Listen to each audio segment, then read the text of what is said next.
আসসালামু আলাইকুম। আশা করি সবাই ভালো আছেন। আজকে আমি আপনাদের সাথে খুবই প্রয়োজনীয় একটা রেসিপি শেয়ার করতে আসলাম, যা বিভিন্ন রান্নার কাজে ও নাস্তার সাথে পরিবেশন করা হয়ে থাকে। এতক্ষণ আপনারা নিশ্চয়ই দেখে বুঝতে পারছেন আমি কিসের কথা বলছি। হ্যাঁ ভিউয়ার্স, আমি আজকে আপনাদের করে দেখাবো খুবই সহজভাবে টমেটো সস। আর এই রেসিপিটা ফলো করলে আপনারা একদম অল্প কিছু উপকরণ দিয়ে বাজারের মতো টমেটো সস তৈরি করতে পারবেন।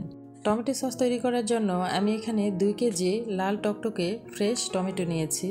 আর আপনারাও টকটকে লাল টমেটো নেওয়ার চেষ্টা করবেন, তাহলে সসের কালার খুব সুন্দর আসে। এবার আমি টমেটোর মুখের শক্ত অংশটি ফেলে দিয়ে টমেটোগুলো 4 ফালি করে কেটে নিচ্ছি।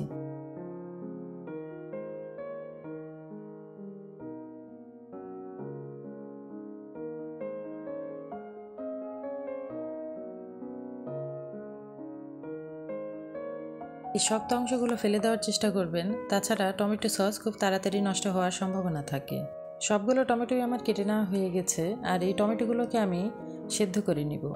টমেটোগুলো সেদ্ধ করে নেওয়ার জন্য চুলাতে আমি একটি হাঁড়ি বসিয়ে দিয়েছি, আর হাঁড়িতে আমি টমেটোগুলো দিয়ে খুব সামান্য একটু পানি দিয়েছি, যাতে টমেটোগুলো পাত্রের নিচে না লেগে যায়। এবার এগুলোকে ঢাকনা দিয়ে ঢেকে কিছুক্ষণ সেদ্ধ করে নিব। টমেটোগুলো সেদ্ধ হবার পরে আমি ঠান্ডা করে নিয়েছি, আর ঠান্ডা টমেটোগুলো অল্প অল্প করে একটা ব্লেন্ডারের জাগে দিয়ে আমি ব্লেন্ড করে নিব। টমেটোগুলো সেদ্ধ করার সময় খুব বেশি পানি দেওয়া যাবে না, তাহলে টমেটোর পিউরি যেটা আমরা বের করব সেটা খুবই পাতলা হয়ে যাবে। তাছাড়া টমেটোগুলোকে ওভার কুকও করা যাবে না। খুব বেশি সেদ্ধ করলে টমেটোগুলোর কালার নষ্ট হয়ে যাবে, সেক্ষেত্রে সসের পিওর কালারটিও আসবে না। টমেটোগুলো ব্লেন্ডার করা হয়ে গেছে, এবারে একটি ছাঁকনিতে ছেঁকে আমি টমেটোর পিউরিগুলো বের করে নিব।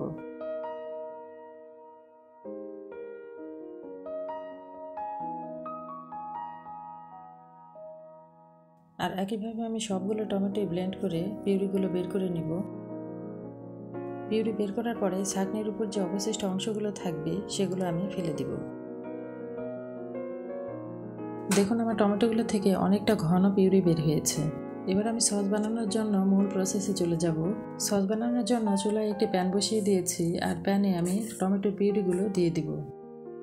আর এতে দিয়ে দিব 1 কাপ চিনি, হাফ কাপ হোয়াইট ভিনেগার,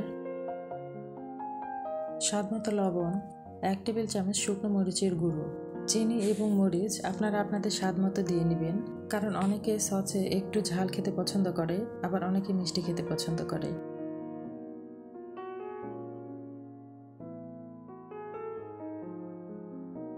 এবার সব উপকরণগুলোকে টমেটোর পিউরির সাথে মিশিয়ে আমি কিছুক্ষণ জাল করে নিব।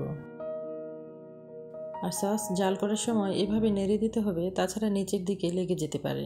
যেহেতু আমার টমেটোর পিউরিটা খুব পাতলা ছিল না, তাই এটি ঘন হতে খুব বেশি সময় লাগবে না। দেখুন, কিছুক্ষণ জাল করে নেওয়ার পর আমার টমেটোর সসটা অনেকটাই ঘন হয়ে এসেছে। এবার আমি একটি প্লেটে সামান্য একটু সস নিয়ে আপনাদের ঘনত্বটা দেখিয়ে দিচ্ছি।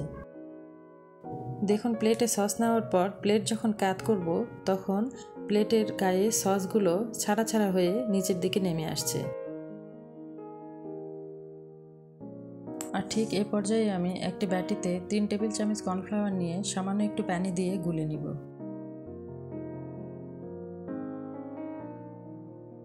এবার এই গোলানো কর্নফ্লাওয়ার সসের ভেতর দিয়ে দ্রুত হাতে নেড়ে সসের সাথে মিশিয়ে নিতে হবে।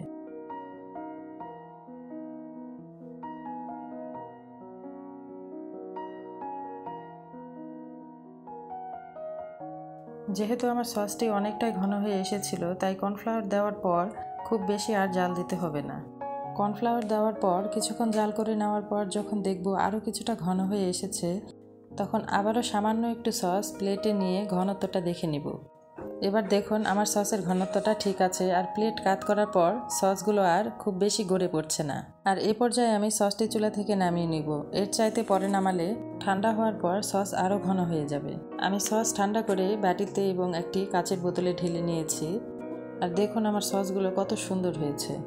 আমার রেসিপিটা ভালো লেগে থাকলে বাসায় ট্রাই করবেন, আর কেমন লাগলো তা কমেন্ট করে জানাবেন। ধন্যবাদ।